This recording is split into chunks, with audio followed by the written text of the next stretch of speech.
Why is it that we're so willing to accept particular lies in our lives? Even though the governments have legitimized it, the stock market is a giant virtual casino. How many areas in this world do we buy into the concept of a fantasy ruling us?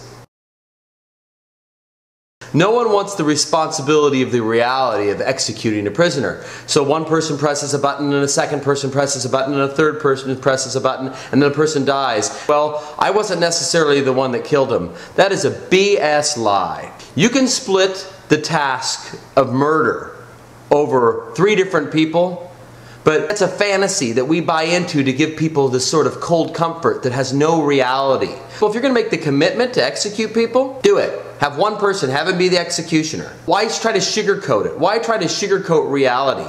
Why try to sugarcoat our foreign policy? It is what it is. Let's look at it.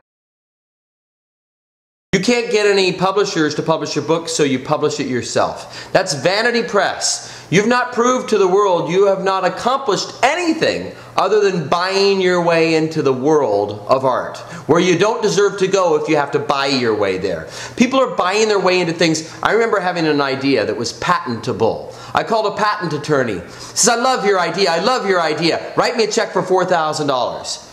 He can't love my idea. Whether he loves it or not is irrelevant, because he's going to tell me he loves it, or be inclined to tell me he loves it because he has a conflict of interest. We all, so many of us, are involved with people with a conflict of interest.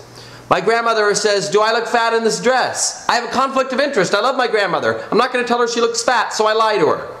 And then God forbid you're one of those people that actually tells the truth. Grandma, you do look fat in this dress.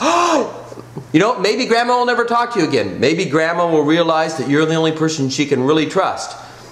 But it's a risk we have to take, because most people don't want the truth. They want validation that they were right. Hey, listen to my song. Is it a good song? Sure, son, it's a great song. You'll never know. You want to find out if your stuff is good? Put it before an unbiased panel. American Idol, for example. Look how many weirdos get up on stage convinced that they are virtuosos, because everybody in their life has lied to them up to this point, and their reality is based in fantasy. So when those 3 judges tell them that they stink, they can't even believe it. It doesn't fit into their model. That Simon's a jerk. How dare they judge me? Well, we're the judges. We ask the wrong people for advice. My brother and his wife just took their Escalade into the shop at the new Pontiac dealer in Santa Rosa because the navigational system wasn't working. $2,500 bid to fix it. And the navigational system that they were going to replace, that they checked out for $2,500, my sister-in-law had accidentally set the fader button to the back. So she accidentally set one of the dials wrong. There was nothing wrong with the unit. So this guy didn't even check out the unit. He said $2,500 for a new one, it's broken. The reality is all mechanics, all repair people are subject to the fact that they're bidding on a project that can net them money, so they have too much of a bias. If you ever want the truth, only get a bid or an appraisal or an evaluation from someone who is not allowed to do the work that they would bid for. AAA is a good one here, the American Automobile Association. They will come analyze your car and tell you what's wrong with it, but they don't do repairs. That's the way it should be. It should be illegal for any mechanic to do the bids and the repairs. There should be an unbiased third-party bid contractor who is only authorized to do bids, who doesn't have special deals with any companies, and so many people's livelihoods depend on you failing and there being something broken. And you can't trust.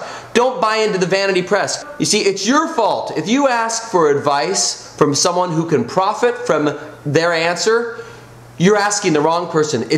It's your fault if they lie to you. If you go to a mechanic and ask him, is there something wrong with my car? If he smells money, he may be an ethical guy and do you right, but he also he has to fight the natural inclination to want to make money. And if things get tough for him, he might lean towards a repair.